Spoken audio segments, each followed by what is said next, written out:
The transport shuttle groaned as it descended through the thick atmosphere of Kethvar Prime, the capital world of the Galactic Council. Marcus Chun pressed his face against the small porthole, watching the massive spires of crystalline cities stretch toward the crimson sky. At 19, he was the youngest diplomatic attaché Earth had ever sent to the Council chambers, a fact that hadn't escaped the notice of the other species aboard the vessel. A low rumble emanated from the Vorthak delegate seated across the narrow aisle. Gorthak, the Bone Crusher, as he was known in the fighting pits, stood nearly 3 meters tall, with chitinous armor plating covering his muscular frame. His 4 arms ended in claws that could tear through steel, and his mandibles clicked with what Marcus had learned was the Vorthak equivalent of laughter. "Look at the little pink thing," Gorthak rumbled in heavily accented galactic standard.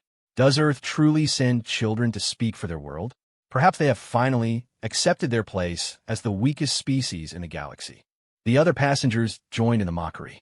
Sethare, the Serpentine Nithonian trade representative, coiled her length around her seat as her forked tongue tasted the air. "I smell fierce sweat," she hissed. The human kit knows it does not belong among warriors and diplomats. Marcus kept his expression neutral, though his hands clenched slightly in his lap. He had endured worse during his accelerated training on Luna Station. The instructors there had been former military, and they had made sure he understood exactly what he was walking into. Humanity had only been part of the Galactic Council for 5 years, ever since first contact with the Zilithian scout ship. In that time, they had been relegated to observer status, considered too primitive and weak to contribute meaningfully to galactic affairs. The shuttle touched down with a metallic clang that resonated through the hull. As the passengers began to disembark, Gorthak deliberately shouldered past Marcus, sending the young human stumbling into the bulkhead. The Vorthak's laugh was like grinding stone. "Careful, little one. The real galaxy is much rougher than your peaceful blue world." Marcus straightened his formal diplomatic robes and followed the group down the ramp. The spaceport of Kethvar Prime was a marvel of engineering, with gravity lifts carrying beings of dozens of species between towering platforms. The air hummed with the sound of translation devices and the varied forms of communication used by the Council's member races. Ambassador Helena Vasquez was waiting for him at the arrival gate, her weathered face showing both relief and concern. She had served as Earth's primary representative for 3 years, and Marcus knew she had fought hard for humanity's limited recognition.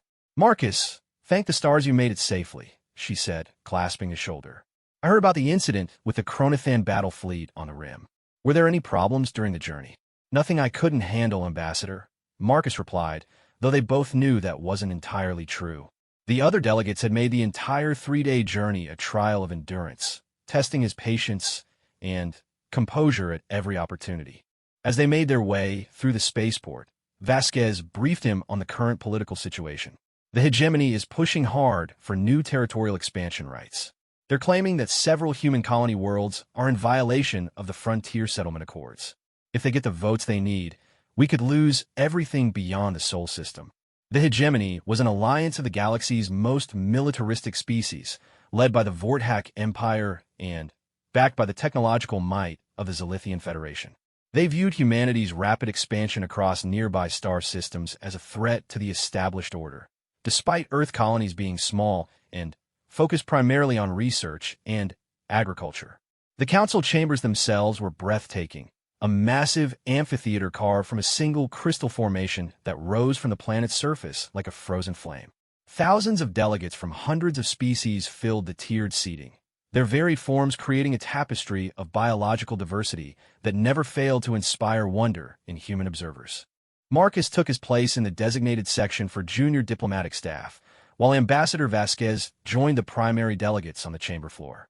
The sessions wouldn't begin for another hour, giving him time to observe the complex social dynamics at play. He noticed immediately that the human delegation was isolated. Other species mingled freely, forming temporary alliances and negotiating preliminary agreements. But whenever a human approached, conversations would suddenly halt or the participants would find urgent business elsewhere. "They treat you like carriers of some dread disease," a voice said beside him. Marcus turned to see a figure he didn't recognize, humanoid but clearly not human. The being was tall and lean, with pale blue skin marked by intricate silver tattoos that seemed to shift and flow like living metal. Most striking were the eyes, solid black orbs that seemed to absorb light rather than reflect it. "I'm sorry. I don't believe we've been introduced," Marcus said carefully. "Kael'Tharuk of the Void Walkers," the being replied with a slight bow. "And you are the young Terran who has caused such a stir among the hegemony delegates." The Void Walkers were legendary, though few beings in the galaxy had ever seen one. They were said to be the oldest spacefaring race, possessing technology that bordered on the mystical. They rarely involved themselves in council affairs, preferring to observe from the shadows. "I wasn't aware I had caused any particular stir," Marcus replied diplomatically. Kael'Tharuk's expression might have been amusement, though it was difficult to read alien features. "Your very presence here is an insult to species that measure their age in millennia." A 19-year-old representing a civilization that has barely learned to leave its birth world? Some consider it the height of arrogance. Before Marcus could respond, the ceremonial horn sounded, calling the session to order. Chancellor Vextar, an ancient being whose crystalline form had supposedly witnessed the founding of the council itself, took the central podium. The chamber fell silent except for the soft hum of translation devices. "We convene this emergency session to address the territorial disputes in the Outer Rim sectors." The Chancellor's voice resonated through crystalline formations that amplified and distributed the sound perfectly. "The hegemony has brought formal charges against the Terran Federation for violations of established colonization protocols." Gordhak rose from his position among the hegemony delegates, his massive frame casting shadows across the chamber floor. "Honored Chancellor, esteemed delegates, the evidence is clear. The humans have established colonies in restricted sectors, ignoring the warnings of established civilizations. Their expansion must be contained before it destabilizes the entire region." The charges were read aloud, each one carefully crafted to paint humanity as reckless and dangerous. Marcus felt his jaw clench as lie after lie was presented as fact. The human colonies in question were all in previously unoccupied systems, established with full council approval. The hegemony was simply trying to box humanity into the Sol system permanently. Ambassador Vasquez stood to present humanity's defense, but Marcus could see she was fighting an uphill battle. The council had already heard these arguments before, and public opinion was clearly swayed by the hegemony's propaganda campaign. Species that had never interacted with humans were nodding in agreement with Gordhak's inflammatory rhetoric. During a brief recess, Marcus found himself surrounded by a group of younger delegates for various species. Unlike their elders, they seemed more curious than hostile, though their questions quickly turned aggressive. "Is it true that humans still practice warfare among themselves?" asked a Falarian delegate, her feline features twisted with disgust. "Even after achieving spaceflight?" "We've had peace on Earth for over 50 years, Marcus replied patiently. "All conflicts are resolved through diplomatic channels now." A Crystharian delegate, his silicon-based form glittering in the chamber's light, laughed harshly. "Yet you expand across the stars like a plague. Your kind reproduces faster than any civilized species. How long before you outnumber us all?" "Humanity's birth rate has stabilized," Marcus said, trying to keep his voice level. "Our colonies are small and focused on scientific research. We're not trying to dominate anyone." "Scientific research," scoffed the Vorthak youth beside Gordhak, his offspring, Marcus realized. What could a species that achieved faster-than-light travel less than a decade ago possibly contribute to galactic knowledge? "You've had fire for barely 10,000 years. The mockery continued, each question designed to highlight humanity's perceived inferiority. Marcus answered each one calmly, but he could feel his composure beginning to crack. These beings saw humans as nothing more than primitive upstarts who had gotten lucky with alien technology. The conversation was interrupted by an announcement that the session was resuming. As Marcus returned to his seat, he noticed Kael'Tharuk watching him intently. The Void Walker's expression was unreadable, but something in those black eyes suggested a deeper interest than mere curiosity. The afternoon session focused on testimony from the colonies in question. Holographic displays showed peaceful research stations and small agricultural settlements, but the hegemony delegates twisted every image to support their narrative of human aggression. "Look at these fortifications," Gordhak declared, pointing to what were clearly standard defensive shields designed to protect against space debris and solar radiation. The humans militarize every world they touch. They prepare for war, even as they speak of peace. Marcus wanted to shout that those weren't military installations, that any species would need basic protection for their colonists. But he was a junior attaché, with no speaking privileges in the formal session. He could only watch as humanity's reputation was systematically destroyed by lies and misrepresentations. The session ended with the Chancellor calling for a formal vote in 3 days' time. As the delegates began to file out, Marcus overheard conversations that made his blood run cold. The vote wasn't going to be close. The hegemony had the support they needed to pass their resolution, which would effectively end human expansion beyond the Sol system. Ambassador Vasquez found him as the chamber emptied. "Walk with me," she said quietly. "We need to discuss our options." They made their way through the crystal corridors of the complex, passing groups of delegates engaged in animated discussions. Marcus noticed that many were openly celebrating what they saw as an inevitable victory over human ambitions. "The situation is worse than I thought," Vasquez admitted as they reached a secure conference room.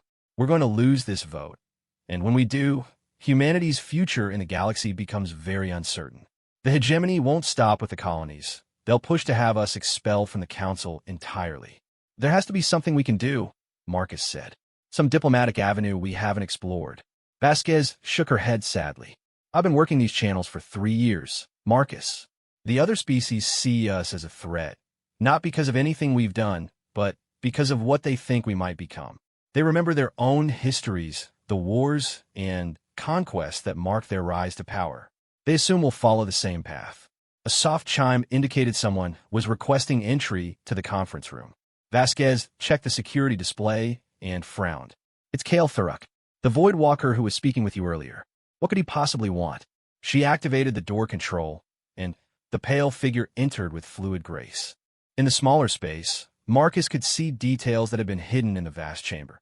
The silver tattoos were actually some kind of living symbiotic organism, shifting patterns across Kale Thurrock's skin in response to his emotions or thoughts. "Ambassador Vasquez, Attaché Chun," he said formally. "I come with an offer that may interest you, though it carries significant risk." "What kind of offer?"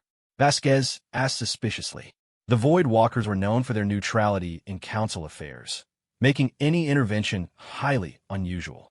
The hegemony's case against humanity rests on the assumption that your species is inherently violent and expansionist, Kale Thurrock said. "They point to your history of warfare and competition as evidence of future aggression. What if you could prove them wrong?" "Ow," Marcus asked, though something in the alien's tone made him uneasy. "The trials of ascension," Kale Thurrock replied. "An ancient tradition from the early days of the Council, when disputes between species were settled through single combat. The practice has been dormant for centuries, but it has never been formally abolished." Vasquez paled. "You're suggesting trial by combat? That's barbaric. We came here for diplomacy, not violence." "The irony is intentional," Kale Thurrock said. "If humanity can win such a trial through mercy and restraint rather than brutality, it would demonstrate that your species has evolved beyond its violent past. The hegemony would be forced to acknowledge human civilization as legitimate. And if we lose?" Marcus asked. "Then humanity accepts exile from the galaxy beyond your home system. The hegemony's demands would be met, and your species would become a cautionary tale about the dangers of premature expansion." The room fell silent as the implications sank in. It was an enormous gamble, risking everything on a single fight. But, given the political realities, it might be their only chance to avoid a slow strangulation of human space exploration. "Who would fight for us?" Vasquez asked reluctantly. "Our military personnel aren't trained for alien combat techniques." Kale Thurrock's black eyes focused on Marcus with an intensity that made the young man's skin crawl. "The tradition requires that each side choose their most promising warrior, not necessarily their strongest. Someone who embodies the best qualities of their species."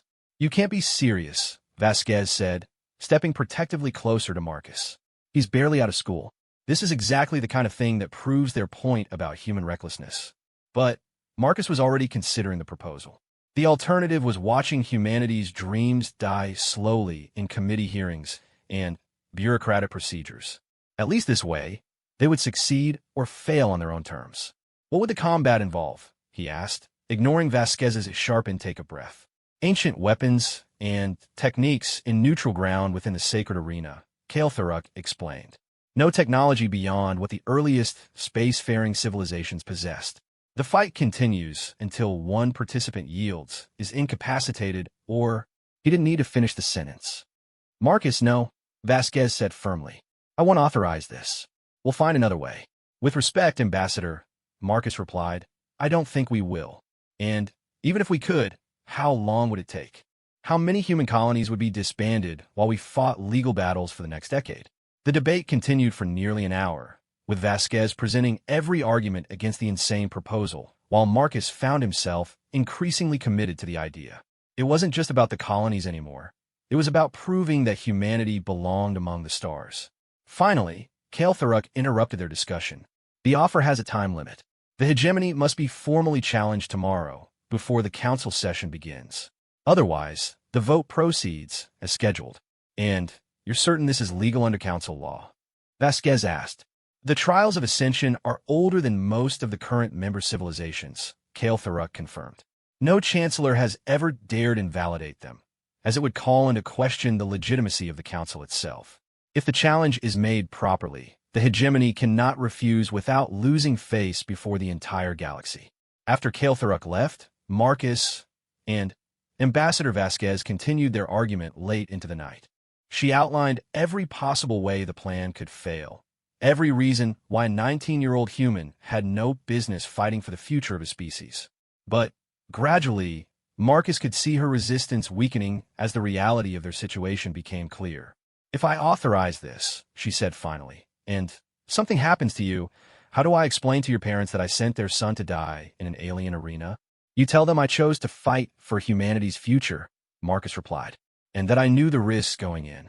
The next morning, as the council delegates gathered for what they expected to be the final session, Marcus stood before the chancellor's podium in formal challenge regalia that Kael'Thuruk had somehow procured overnight. The ancient ceremonial armor felt strange against his skin, but it carried the weight of tradition that even the most aggressive species respected. Honored Chancellor, Marcus announced, his young voice carrying clearly through the vast chamber. I invoke the ancient right of trial by ascension on behalf of the Terran Federation and against the charges brought by the Hegemony Alliance. The reaction was immediate and explosive. Delegates leaped to their feet, shouting in dozens of languages as translation systems struggled to keep pace. Many had never heard of the ancient tradition, while others couldn't believe a human would dare invoke such a sacred right. Gordhak's roar of fury echoed above the chaos. Impossible. The weak cannot claim warriors' rights. But Chancellor Zoyaxtar raised his crystalline form, and the chamber gradually fell silent. His ancient voice carried the weight of eons as he spoke. The trials of ascension are indeed valid under the founding laws of this council. The challenge has been properly made. Does the hegemony accept? All eyes turned to Gordhak, whose four arms flexed with barely controlled rage. To refuse would be to admit that the mighty hegemony feared a single human youth, a humiliation that would destroy their credibility forever. But to accept meant risking their entire political agenda on a single fight. We accept, Gordhak finally growled, and I claim the right to face this human whelp myself. Let us end this farce quickly. The chamber erupted again, this time with what sounded like approval from many quarters. The idea of watching the galaxy's most feared warrior crush a human teenager apparently appealed to the bloodthirsty instincts that many species preferred to keep hidden. Marcus felt a chill run down his spine as he looked up at Gordhak's massive form. The Vorthak warrior outweighed him by at least 4-1, with natural weapons that could tear through steel. But he had made his choice, and now all of humanity would live with the consequences. The trial of ascension would begin at dawn. The preparation chambers beneath the council complex had been carved from the living rock of HFY Prime millions of years ago. Ancient symbols covered the walls, telling stories of champions long dead and civilizations that existed only in historical records. Marcus traced one of the carvings with his finger, trying to steady his nerves as he prepared for what could very well be his final day alive. Kael'Thuruk had been his constant companion since the challenge was issued, serving as both advisor and something approaching a friend. The Void Walker sat in the corner of the chamber, his silver tattoos pulsing with a rhythm that Marcus had learned indicated deep concentration. "Tell me about him," Marcus said, referring to Gordhak. "Everything you know." The Bone Crusher earned his name in the fighting pits of Vorthak Prime, Kael'Thuruk replied without opening his black eyes. "He has killed over 300 opponents in ritual combat. His natural armor can deflect most conventional weapons, and his forearms give him reach and striking power that few species can match. Weaknesses: Pride. Overconfidence. He has never faced an opponent he considered truly dangerous, so his defensive techniques are less developed than his offensive capabilities.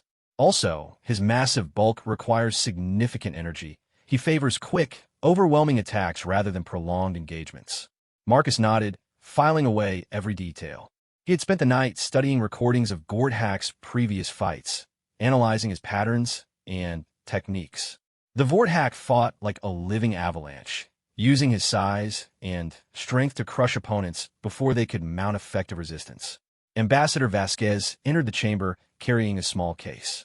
Her face was pale, and Marcus could see she had barely slept. "The weapons have been selected according to the ancient protocols," she said, opening the case to reveal a simple sword and shield of unfamiliar metal. Pre-industrial technology only, forged from materials available to the earliest space-faring civilizations. The sword was heavier than Marcus expected, with a straight blade about 3 feet in length. The shield was round and made from the same dark metal, with grip straps that had been adjusted for human hands. Neither piece was particularly impressive by modern standards, but they felt solid and well-balanced. "There's something else," Vasquez continued reluctantly. "Word of the trial has spread throughout the galaxy. Every major news network is sending representatives. This won't just determine humanity's future. It's going to be the most watched event in Council history." "No pressure," Marcus muttered, hefting the sword to test its weight. "There is still time to reconsider," Vasquez said. "The legal challenges might take years, but at least you would be alive to see the outcome." Marcus shook his head. "We've been over this, Ambassador. This is our best chance, maybe our only chance. If I back down now, humanity will be seen as cowardly as well as weak." A soft chime indicated that someone was requesting entry. Kael'Thuruk's eyes snapped open, and his tattoos shifted to a pattern that Marcus had learned indicated surprise or concern. "That signature is not familiar," the Voidwalker said. "The arena is sealed except for authorized personnel." Vasquez checked the security display and frowned. "It's another Voidwalker. I thought your people rarely traveled together." "We don't," Kael'Thuruk replied, rising smoothly to his feet. "This is most unusual." The door opened to admit a figure similar to Kael'Thuruk, but distinctly different. Where Kael'Thuruk was tall and lean, this newcomer was shorter and more powerfully built. The silver tattoos covering his skin moved in aggressive, angular patterns that suggested barely contained violence. "Vexmailer," Kael'Thuruk said, and Marcus caught an undercurrent of tension in his voice. "I was not aware you had come to Kethvar Prime. When word reached our ships that one of us was involving himself in council politics, I felt compelled to investigate," Vexmailer replied. His voice was rougher than Kael'Thuruk's, with an edge that made Marcus instinctively step back. "The human's cause is just," Kael'Thuruk said carefully.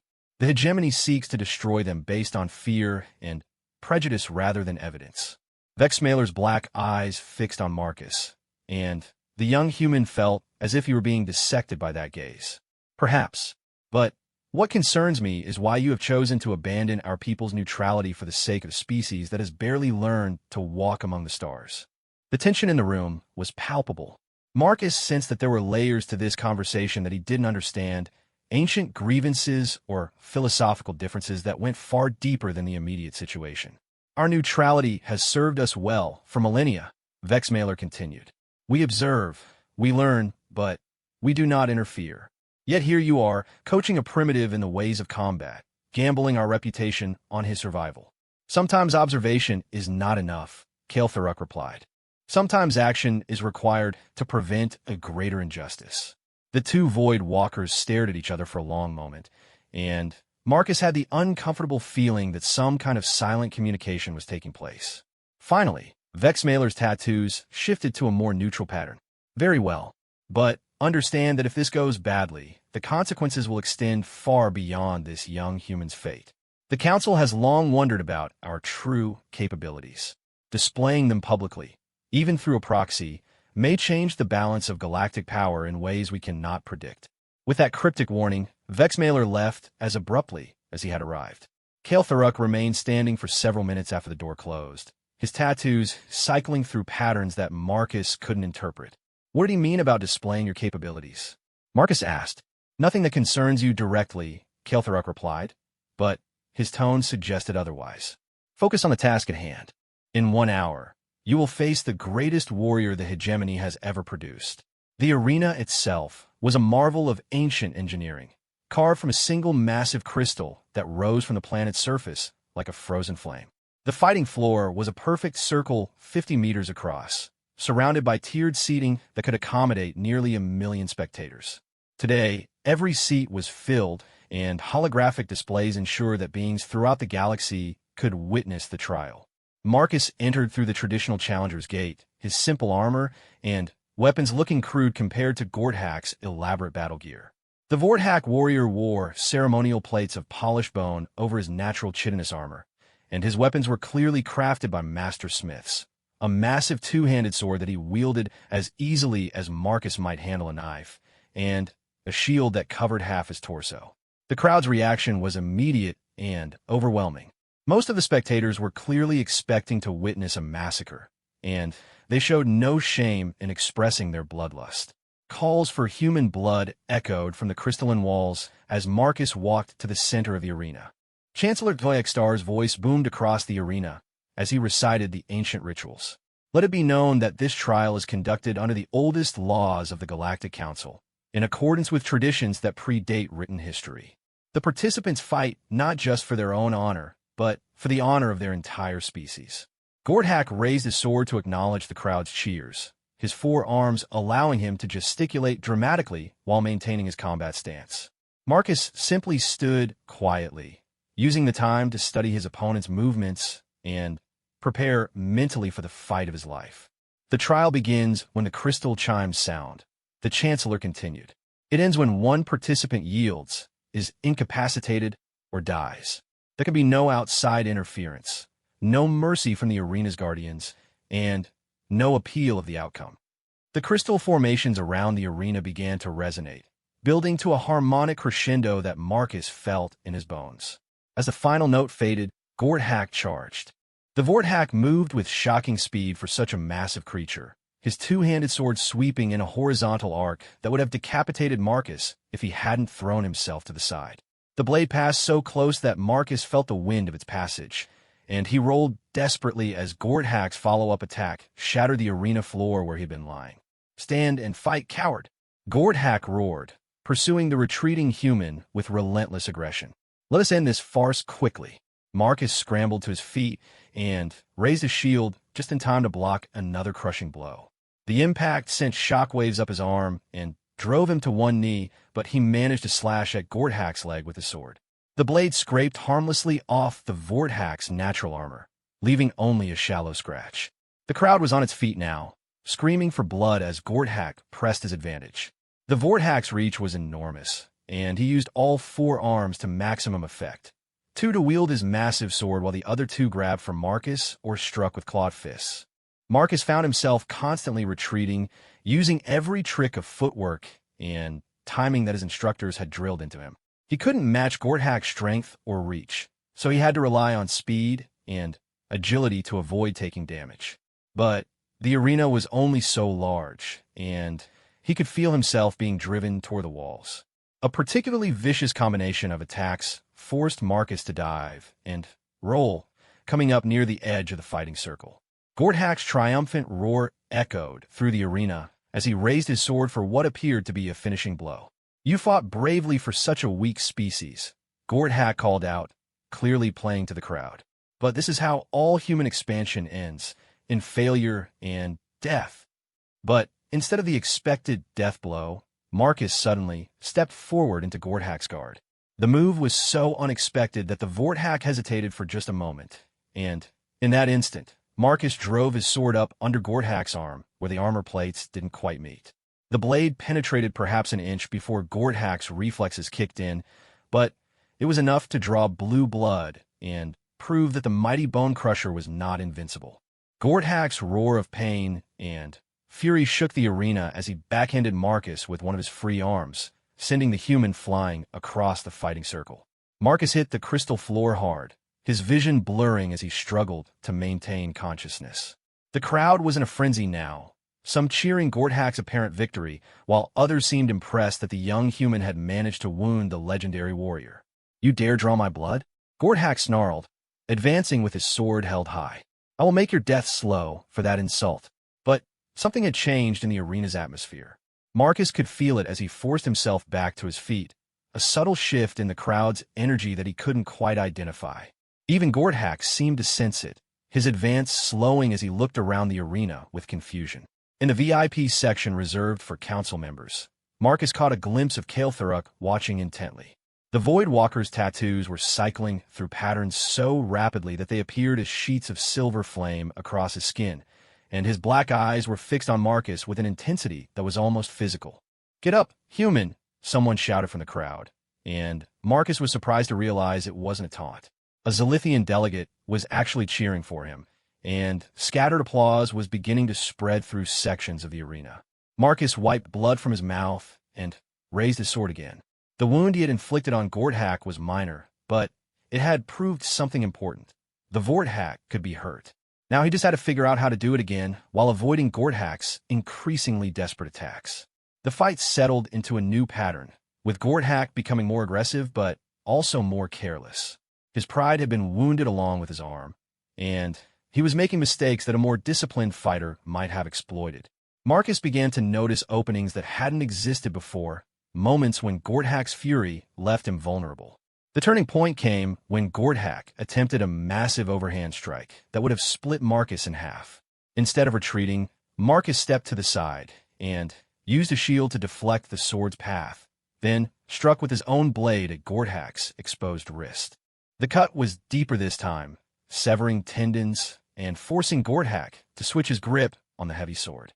Blue blood dripped steadily onto the arena floor as the Vorthak realized that his opponent was not going to simply roll over and die. "Impossible," Gorthak muttered, staring at his wounded arm.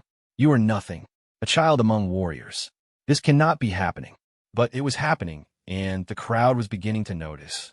What had started as a massacre was turning into an actual fight, and the arena's energy was shifting from bloodlust to genuine excitement. Beings who had come to watch humanity's humiliation were instead witnessing something they had never seen before. A young human standing toe-to-toe with one of the galaxy's most feared warriors.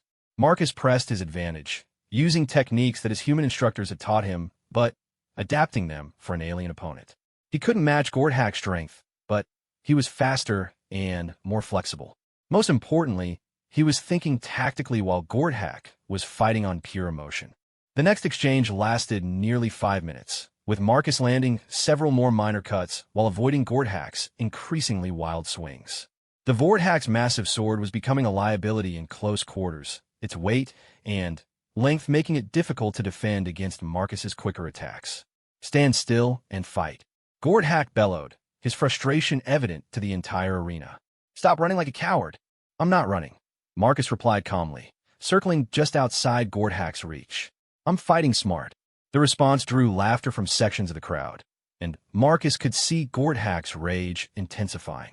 The Vorthak's natural armor was stained with his own blood from multiple small wounds, none of them life-threatening, but all of them proof that Marcus was not the helpless victim everyone had expected. In the council section, Ambassador Vasquez was gripping her seat so tightly that her knuckles were white.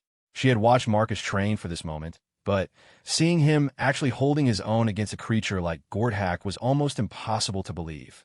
The fight was far from over, but something fundamental had changed. The question was no longer whether the human would survive more than a few minutes, but whether he might actually have a chance to win. And that possibility was sending shockwaves through the galactic political establishment. Gorthak seemed to realize that his usual tactics weren't working. He stepped back and reassessed his opponent, his four arms moving in defensive patterns while he considered new strategies. Marcus used the breathing space to check his own condition, several bruises and a cut on his shoulder, but nothing that would significantly impair his fighting ability. "You have skills," Gordhack admitted grudgingly. More than I expected from your species. But skill alone will not save you. The Vorthack's next attack was different. More controlled, more tactical. He used his reach advantage to keep Marcus at a distance while probing for weaknesses in the human's defense. It was clear that Gordhack was finally taking the fight seriously, treating Marcus as a real opponent rather than an annoyance to be quickly eliminated. Marcus found himself working harder to avoid damage, his shield taking multiple hits that sent vibrations through his arm. But he was learning too, adapting to Gordhack's patterns and finding new ways to counter the Vorthack's overwhelming advantages. The arena had fallen into a strange kind of quiet. The bloodthirsty cheers replaced by intense focus as the crowd watched what was becoming an epic duel. Species that had never shown humans anything but contempt were beginning to reassess their assumptions about the young race from Earth. In the shadows beneath the arena, Vexmailer watched the proceedings with growing alarm. The fight was supposed to be a quick demonstration of human weakness, not a showcase of their unexpected potential. If Marcus actually won this trial, it would change everything, not just for humanity, but for the delicate balance of galactic power. And in the VIP section, Kael'thariuk's tattoos had settled into a pattern that spoke of satisfaction and pride. The young human was proving everything he had hoped, demonstrating that his species possessed qualities that went far beyond mere technological prowess. The trial was far from over, but Marcus had already achieved something remarkable. He had earned the respect of warriors throughout the galaxy. Now came the harder part, actually winning the fight. The arena's crystalline walls amplified every sound. The clash of metal on metal, the scrape of boots against stone, and the increasingly labored breathing of both combatants. Marcus had been fighting for nearly an hour now, longer than anyone had expected the trial to last. His simple armor was dented and stained with both his own blood and Gordhack's, but he remained upright and defiant. Gordhack was showing signs of fatigue that shocked the watching delegates. The mighty Bone Crusher had always ended his fights quickly, overwhelming opponents with pure force before his massive bulk became a disadvantage. Now, forced into a prolonged engagement, he was beginning to pay the price for a lifetime of relying on intimidation rather than endurance. You cannot win, Gordhack panted between attacks. Even if you tire me, you lack the strength to penetrate my armor deeply enough to cause real damage. Marcus didn't reply, saving his breath for the fight. But, privately, he was beginning to agree with Gordhack's assessment. The shallow cuts he had inflicted were wearing the Vorthack down, but too slowly. Meanwhile, his own energy was flagging, and he couldn't afford many more hits from those massive fists. The crowd was becoming restless as well. What had started as excitement at witnessing an unexpected contest was turning into impatience. Many species considered prolonged combat to be crude and inefficient, preferring quick demonstrations of superiority. In this farce, called out a hegemony delegate, the human fights like a parasite, drawing out his inevitable defeat. But other voices rose in response.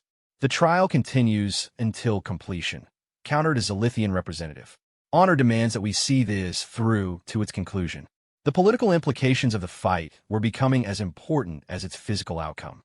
Every minute that Marcus remained standing was a repudiation of the hegemony's claims about human weakness. Species that had previously supported the territorial restrictions were beginning to question their positions. In the depths of the arena complex, emergency medical teams from dozens of species waited with equipment designed to treat injuries that current galactic medicine considered minor. But the ancient trial rules forbade any intervention until one combatant was declared the victor, no matter how severe the injuries might become. Ambassador Vasquez found herself surrounded by delegates who had previously ignored her completely. Now, they were asking pointed questions about human combat training, military capabilities, and expansion plans. The trial was supposed to be about territorial disputes, but it was rapidly becoming a referendum on humanity's place in galactic society. Your species trains all its diplomats in warfare, asked the Crystharian trade representative, her crystalline form reflecting the arena's lights in dazzling patterns. Marcus is exceptional, Vasquez replied carefully. But all humans receive basic physical training. We believe that a sound mind requires a sound body. Interesting philosophy, mused a Nithonian counselor, his serpentine length coiled thoughtfully. Most civilized species have moved beyond such primitive concerns. But the tone of his voice suggested interest rather than dismissal, and Vasquez began to realize that the trial might accomplish something she had never expected, making humanity appear more formidable rather than less. Back in the arena, Marcus was learning hard lessons about alien physiology. Gordhack's armor wasn't just shit in his plating, it was part of his living body, constantly healing and adapting to damage. The small cuts Marcus had inflicted were already beginning to close, while his own injuries showed no signs of improvement. Worse, Gordhack seemed to be adapting to Marcus's fighting style. The Vorthack was no longer trying to end the fight with massive, overwhelming attacks. Instead, he was using his reach and multiple arms to maintain constant pressure, slowly wearing down the human's defenses. "You fight well for such a young species," Gordhack admitted during a brief lull. "But you lack the experience that comes with age. I have been killing enemies since before your homeworld discovered fire." "Maybe," Marcus replied, wiping sweat from his eyes. "But we learned fast." The next exchange proved his point. When Gordhack attempted his favorite grappling technique, Marcus was ready with a counter that sent the massive Vorthack stumbling. The arena erupted in surprised cheers as the supposedly invincible warrior nearly fell. But Gordhack's recovery was lightning fast, and his counterattack drove Marcus back against the arena wall. For a terrifying moment, the human was trapped with nowhere to retreat, Gordhack's sword coming down like a falling mountain. Marcus threw himself to the side at the last possible instant, and Gordhack's blade shattered against the crystal wall with a sound like thunder. Shards of metal scattered across the fighting floor as the Vorthack stared in disbelief at his ruined weapon. "No," Gordhack whispered, looking at the broken hilt in his hand. "This cannot be." The sword had been a family heirloom, forged by his grandfather and blessed by the war priests of Vorthack Prime. Its destruction was more than a tactical setback. It was a spiritual catastrophe that would haunt him for the rest of his life. Marcus felt a moment of genuine sympathy for his opponent, understanding what the loss of such a weapon meant to a warrior culture. But the trial continued, and Gordhack was far from helpless. His clawed hands were still deadly weapons, and his rage at the sword destruction made him more dangerous than ever. The Vorthack charged again, this time relying purely on his natural weapons. His four arms worked in perfect coordination, striking and grabbing while Marcus desperately tried to stay out of reach. The human sword was too short to keep Gordhack at a safe distance, and his shield was taking terrible punishment from those massive claws. For the first time since the trial began, Marcus found himself truly on the defensive. Gordhack's fury had given him new energy, and he was pressing his attacks with reckless abandon. One of his claws caught Marcus's shoulder, tearing through armor and flesh alike. The scent of human blood seemed to drive Gordhack into a frenzy. He pressed his advantage relentlessly, his claws striking sparks from Marcus's shield and leaving deep gouges in the arena floor. The crowd was on its feet again, sensing that the end was finally at hand. But Marcus had one advantage that Gordhack couldn't match: adaptability. While the Vorthack was relying on instinct and emotion, the human was still thinking tactically. As Gordhack's attacks became more frenzied, they also became more predictable. When the crucial moment came, Marcus was ready. As Gordhack lunged forward with all four arms extended, the human dropped low and struck upward with his sword, driving the point into the gap between Gordhack's armor plates at his armpit. This time, the blade penetrated deeply. Blue blood fountained across the arena floor as Gordhack's roar of pain shook the crystal walls. The Vorthack staggered backward, one arm hanging useless at his side, his black eyes wide with disbelief. "Impossible," he gasped, staring at the spreading stain on his armor. "You are nothing. A child. How can you wound me so?" "Because I'm not fighting for pride," Marcus replied, breathing heavily.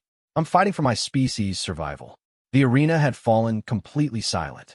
Even the most bloodthirsty spectators seemed stunned by the sight of the legendary Bone Crusher seriously wounded by a human teenager. In the council section, delegates were frantically conferring, trying to understand the implications of what they were witnessing. Gordhack looked down at his wounded arm, then back at Marcus. For the first time since the trial began, uncertainty flickered in his eyes. He had expected to crush this human quickly and decisively, proving the superiority of the hegemony races. Instead, he was bleeding and exhausted while his supposedly weak opponent remained defiant. "You cannot win," Gordhack said, but his voice lacked its earlier confidence. Even wounded, I am stronger than you. Probably, Marcus agreed. But strength isn't everything. The truth of that statement was becoming apparent to everyone in the arena. Marcus had been outmatched from the beginning in terms of size, natural weapons, and combat experience. But he had advantages that Gorthak couldn't counter. Flexibility, tactical thinking, and the desperate determination of someone fighting for everything he held dear. The psychological impact was spreading beyond the arena itself.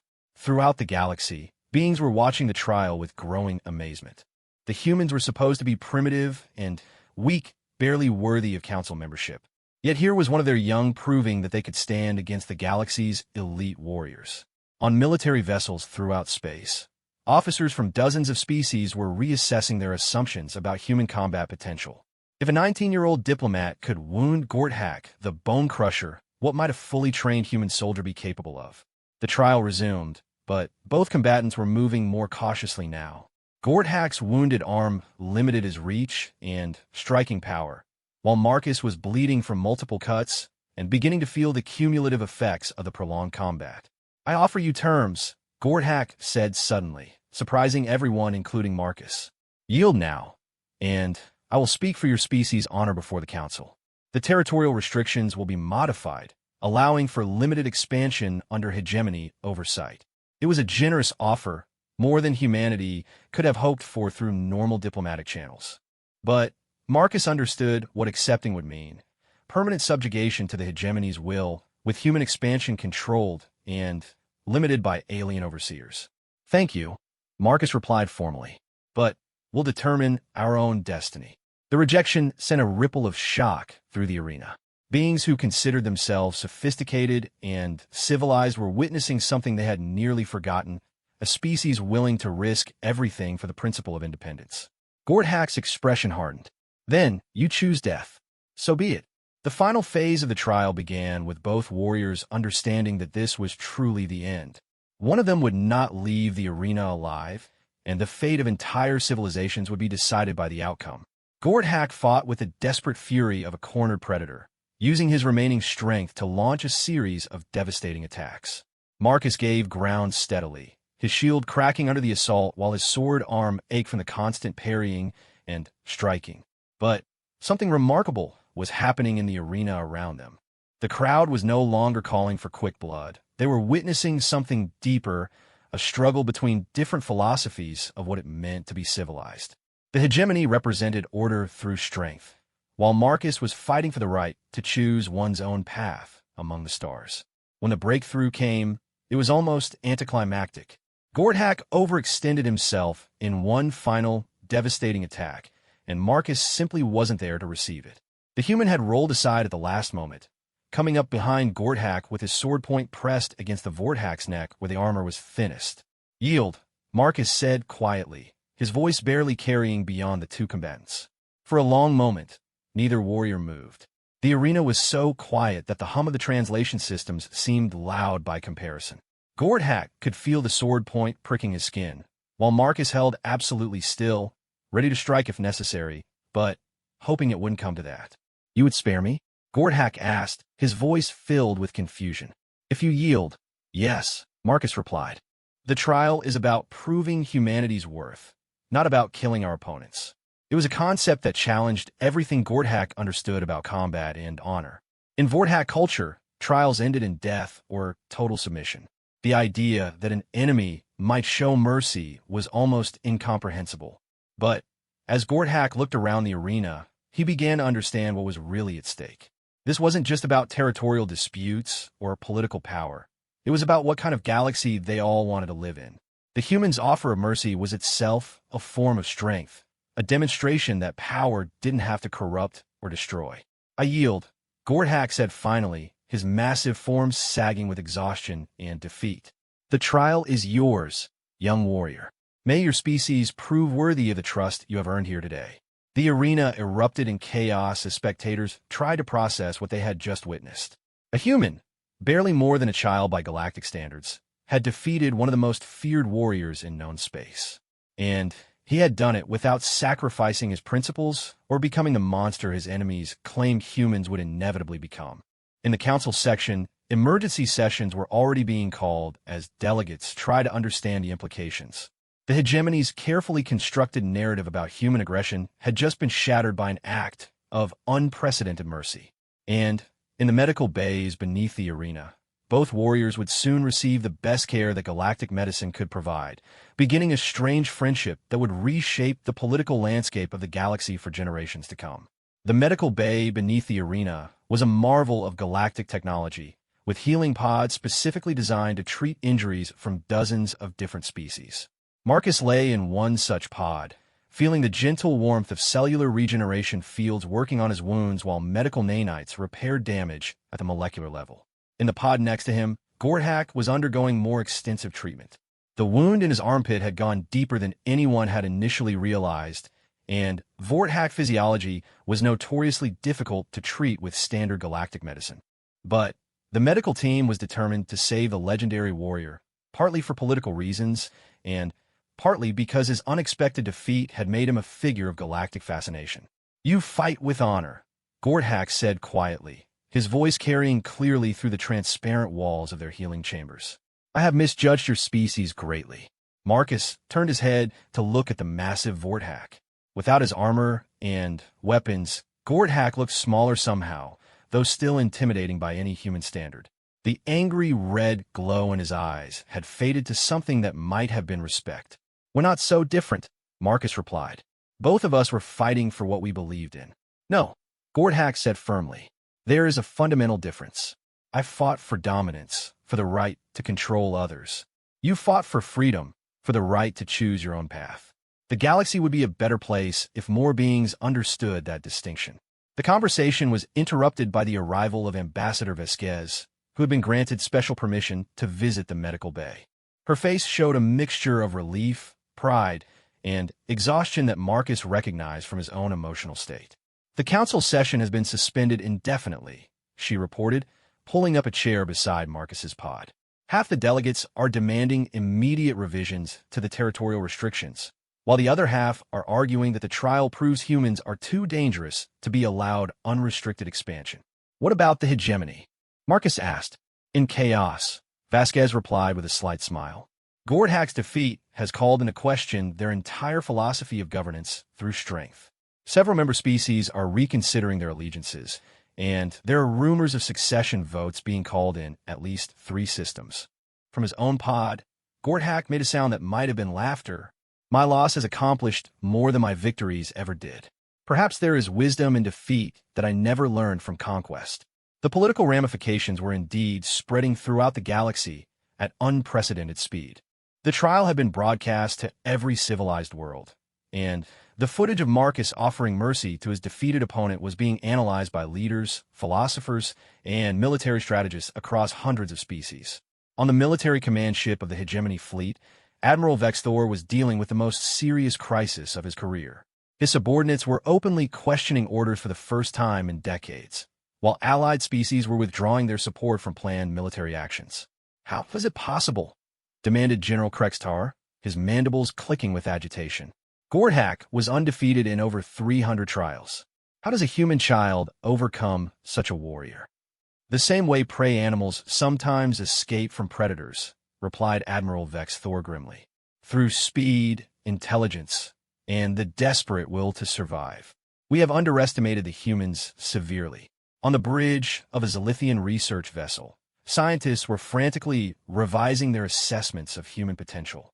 Dr. Kelliner, the galaxy's leading expert on species development patterns, was reviewing combat footage with growing amazement. "Look at the adaptation rate," she said to her colleagues. "The human learns and adjusts his tactics in real time, responding to his opponent's strategies faster than our computers predicted was possible. If this is representative of their species' cognitive abilities, we may have seriously misjudged their technological potential as well." Even more significant were the discussions taking place in civilian populations across the galaxy. For the first time in millennia, ordinary beings were questioning whether might truly made right, whether the strong had the inherent right to dominate the weak. On a farming world in the Outer Rim, Falarian colonists who had always accepted hegemony rule were holding secret meetings to discuss independence. Similar movements were spreading across dozens of systems as species that had been conquered generations ago began to remember what freedom meant. Back in the medical bay, Keltharuk arrived with news that would reshape the political landscape even further. The Void Walker entered quietly, his silver tattoos cycling through patterns that Marcus was beginning to recognize as excitement mixed with satisfaction. The Council of Elders has reached a decision regarding humanity's status, he announced without preamble. All conversation in the medical bay ceased. Even the attending physicians stopped their work to listen, understanding that history was being made in real time. The territorial restrictions have been lifted entirely, Keltharuk continued. Furthermore, humanity has been granted full council membership with voting rights on all matters of galactic governance. The trial has proved beyond doubt that your species possesses the wisdom and restraint necessary for such responsibility. The silence that followed was profound. Marcus felt tears forming in his eyes as the magnitude of what had been accomplished began to sink in. Humanity would no longer be confined to the Sol system or relegated to observer status. They were now full participants in galactic civilization. But Keltharuk wasn't finished. There is more. The Void Walkers have also reached a decision that breaks with millennia of tradition. We are prepared to share certain advanced technologies with humanity, technologies that will accelerate your development by centuries. Even Gordhak was stunned by this announcement. The Void Walkers were legendary for their neutrality and their refusal to interfere in the affairs of younger species. For them to offer direct technological assistance was unprecedented. Why? Marcus asked. What makes humanity special enough to warrant such an exception? Keltharuk's black eyes fixed on Marcus with an intensity that made the young human skin crawl. Because in over 1,000,000 years of observation, we have never seen a species demonstrate such a perfect balance of strength and mercy. Most civilizations either become aggressive expansionists who conquer everything in their path, or they become so passive that they are eventually conquered by others. He paused, his tattoos shifting to a pattern that spoke of deep respect. Humanity appears to have found a third path, the strength to defend themselves and their principles, combined with the wisdom to show mercy to defeated enemies. That combination is extraordinarily rare in the galaxy. The implications were staggering. With Void Walker technology, humanity could leapfrog centuries of development, becoming a major galactic power within decades rather than millennia. But, more importantly, they would serve as an example to other species that strength and compassion were not mutually exclusive. Ambassador Vasquez was already calculating the political ramifications. This will change everything, she said. The balance of power in the galaxy will shift dramatically once other species realize what's happening. Indeed it will, agreed a new voice from the entrance to the medical bay. Vexmailer, the second Void Walker, entered with his characteristic aggressive grace. Which is why not all of our people support this decision. The tension in the room spiked immediately. Vexmailer's tattoos were cycling through angry red patterns, and his entire posture radiated barely controlled hostility. The young human fought well, Vexmailer acknowledged. But one trial does not prove the character of an entire species. How do we know that humanity will not become corrupted by power, as so many others have before them? We don't, Keltharuk replied calmly. But we have observed them for decades, and they have shown remarkable consistency in their principles. Even their military forces operate under strict rules of engagement that prioritize civilian protection over tactical advantage. Pretty words, Vexmailer snarled. But every species speaks of peace and protection when they are weak. The true test comes when they gain the power to impose their will on others. The philosophical debate that followed was fascinating to witness, giving Marcus insights into how the galaxy's most advanced species viewed questions of power and morality. It became clear that the Void Walkers themselves were divided on fundamental questions about interference and the proper development of younger civilizations. There's a way to resolve this debate. Gordhak interjected from his healing pod. Let humanity prove themselves through action, not words. All eyes turned to the wounded Vorthak warrior, whose opinion carried unexpected weight given his recent defeat and subsequent change of perspective. I propose that humanity be given a probationary period, Gordhak continued. Full council membership and access to certain advanced technologies, but under observation and review. If they prove worthy, the partnership continues. If they become corrupted by power, the arrangement ends. It was a reasonable compromise, and Marcus could see both Voidwalkers considering it seriously. More importantly, it acknowledged that humanity's character would ultimately be judged by their actions rather than their promises. The probationary period would need to be substantial, Vexmailer said. At least a full galactic cycle, enough time for humanity to establish colonies throughout this region of space and demonstrate how they interact with other species. Agreed, Kael'tharic said after a moment's consideration. But I would add one condition. Marcus Chun will serve as humanity's primary representative during this period, working directly with the Council to ensure proper integration. Marcus nearly choked on his surprise. I'm honored by the suggestion, but I'm barely qualified for my current position, let alone something like that. On the contrary, Gorthak said with what might have been amusement, you have already demonstrated the exact qualities that humanity will need in such a role. Courage, wisdom, and the ability to make difficult decisions under pressure. The debate continued for hours, with representatives from dozens of species arriving to contribute their perspectives.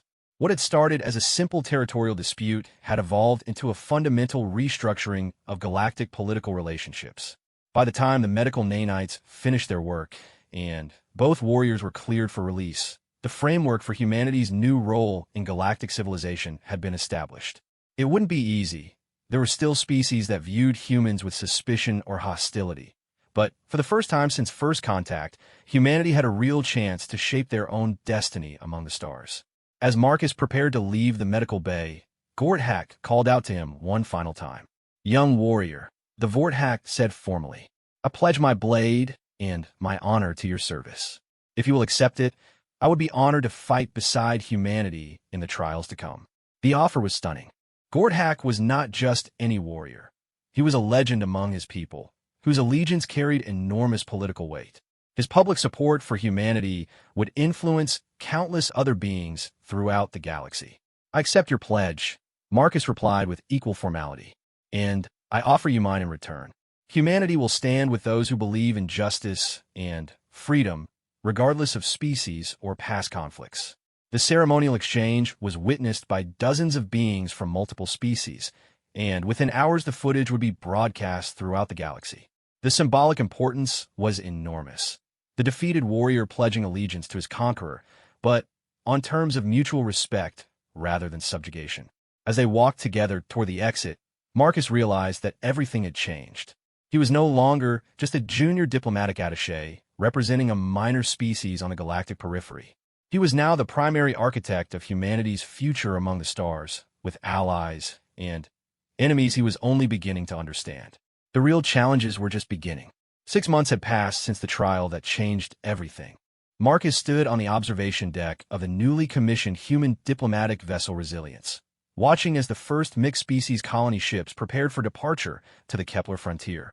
The sight still filled him with wonder. Humans, Vorthaks, Zilithians, and even a few Voidwalkers working together on humanity's most ambitious expansion project yet. The political landscape of the galaxy had indeed transformed dramatically. The hegemony had fractured into competing factions, with many species declaring independence or seeking new alliances. The old order based purely on military strength was giving way to something more complex and nuanced. The integration reports are remarkable, said Dr. Elena Kozlov, Marcus's new chief scientific advisor. She had been transferred from the Luna Research Station specifically to help manage humanity's technological advancement program. The Voidwalker medical techniques alone have reduced our colony mortality rates by 90%. Marcus nodded, reviewing the data on his tablet. Humanity's expansion into space had accelerated beyond anyone's wildest projections. With access to advanced technologies and the support of powerful allies, they were establishing research stations and colonies at a rate that astounded even their supporters. But with great opportunity came great responsibility, and Marcus was acutely aware that every decision humanity made was being scrutinized by beings throughout the galaxy. The probationary period meant that one serious mistake could undo everything they had accomplished. Any word from the Andromeda system? Marcus asked. The research team reports another breakthrough in quantum mechanics, Dr. Kozlov replied with barely contained excitement. They think they're close to developing faster-than-light communication that doesn't rely on quantum entanglement. If successful, it would revolutionize galactic diplomacy. It was typical of humanity's approach to their new opportunities. Rather than focusing primarily on military applications, they were pursuing technologies that would benefit all species. The strategy was deliberate, designed to demonstrate that human advancement posed no threat to galactic stability. The observation deck's doors opened to admit Gorthak, who had become Marcus's closest advisor and friend over the past months. The massive Vorthak had adapted to his new role with surprising grace, serving as both a cultural bridge to former hegemony species and a deterrent to those who might consider testing human resolve. The council session begins in 1 hour, Gorthak reported. The agenda includes the formal review of humanity's probationary status, as well as several territorial disputes that will test your diplomatic skills. Marcus sighed, feeling the weight of responsibility that had become his constant companion. At barely 20 years old, he was now the primary spokesperson for humanity's interests in galactic affairs. The role had evolved far beyond what anyone had originally envisioned. "What's the mood among the delegates?" Marcus asked. "Mixed, as always," Gorthak replied with what might have been amusement. The former hegemony loyalists still view humanity with suspicion, though they dare not voice it openly after my public support. The independent worlds are largely supportive, seeing humans as potential allies against future oppression. The established powers remain cautious but interested. The most significant development had been the emergence of what political analysts were calling the Freedom Coalition, an alliance of species that had been inspired by humanity's example to assert their own independence. Led by the Falarian agricultural worlds and supported by several former hegemony colonies, the coalition represented a new force in galactic politics. As they made their way to the council chambers, Marcus reflected on how much his life had changed. The young diplomatic attaché who had arrived on HFY Prime 6 months ago had been nervous, uncertain, and largely ignored by the galactic community. Now he walked through the same corridors with the confidence of someone who had proven himself on the grandest stage possible. The council chambers themselves had been reconfigured to accommodate the changing political reality. Where once the hegemony had dominated the central areas, now there were separate sections for the various new factions and alliances. Humanity's section, once consisting of a few isolated seats, had grown to accommodate a full diplomatic mission. Chancellor Vyaxtar called the session to order with the same crystalline chimes that had begun Marcus's trial. The ancient being's attitude toward humanity had evolved considerably. Where once there had been barely concealed dismissal, now there was evident respect. "We convened this session to review the probationary membership of the Terran Federation," the Chancellor announced. 6 months ago, this council witnessed an unprecedented demonstration of courage and wisdom. Today, we evaluate whether those qualities have manifested in humanity's subsequent actions. The formal review began with reports from dozens of systems where humanity had established a presence. Ambassador Vasquez, now serving as Marcus's deputy, presented carefully prepared summaries of each project and initiative. The medical research station in the Proxima system has developed treatments for 3 previously incurable diseases, she reported. These treatments have been shared freely with all council member species, resulting in the preservation of countless lives across the galaxy. The agricultural colonies in the Tau Ceti region have increased food production by 40% through innovative farming techniques adapted for alien environments. This surplus is being distributed to refugee populations from the former hegemony conflict zones. Report after report painted the same picture. Humanity using its new opportunities not for conquest or dominance, but for the benefit of galactic civilization as a whole. The strategy was working, as evidenced by the gradually shifting attitudes of the assembled delegates. But not everyone was convinced. Admiral Vex Thor, representing the remnants of the hegemony military command, rose to present what amounted to a formal challenge to humanity's continued membership. Honored Chancellor, esteemed delegates, the Admiral began, his voice carrying the authority of a lifetime spent commanding fleets. While we acknowledge humanity's recent contributions, we must not forget the lessons of history. Young species often begin with noble intentions, only to become corrupted by power and opportunity. He activated a holographic display showing human expansion patterns across local space. Look at the rate of their growth. In 6 months, they have established more colonies than most species manage in centuries. This rapid expansion, while currently beneficial, demonstrates an aggressive ambition that could become dangerous. Marcus felt his jaw clench as the Admiral continued his argument, twisting every human achievement into evidence of potential threat. It was the same kind of fear-mongering that had led to the territorial restrictions in the first place. Furthermore, Admiral Vexthor continued, humanity's alliance with the Void Walkers gives them access to technologies that could upset the galactic balance of power. How can we be certain that they will not use these advantages to dominate other species? The accusation hung in the air like a toxic cloud. Marcus could see delegates throughout the chamber nodding thoughtfully, their earlier enthusiasm tempered by ancient fears about the corrupting nature of power. Chancellor Zoyaxtar gestured for a response, and Marcus rose to address the assembly.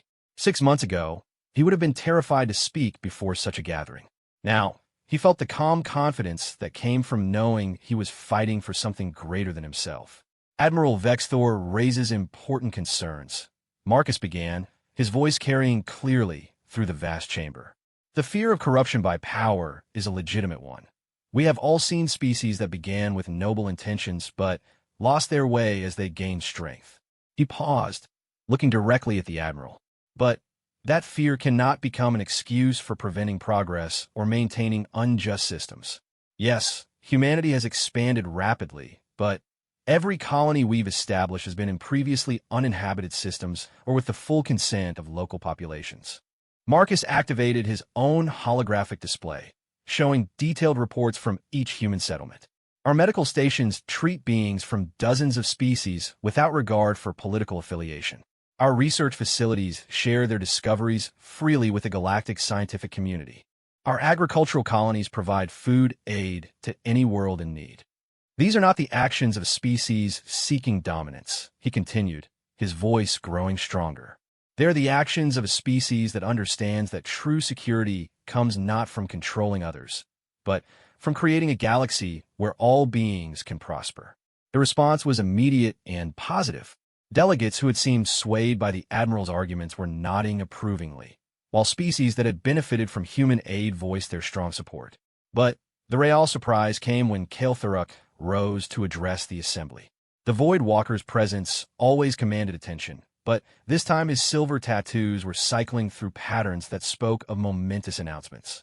The Void Walkers have completed our own evaluation of humanity's worthiness, he announced, his voice carrying the weight of ancient authority. We have observed their actions not just in public forums like this one, but in moments when they believed themselves unobserved. The chamber fell completely silent. Everyone understood that Void Walker surveillance capabilities were beyond anything possessed by other species, making their assessment uniquely valuable. We have witnessed human colonists sharing their food supplies with starving refugees, even when it meant rationing their own meals, Kael'Thuruk continued. We have seen human scientists working 18-hour days to develop treatments for diseases that affect only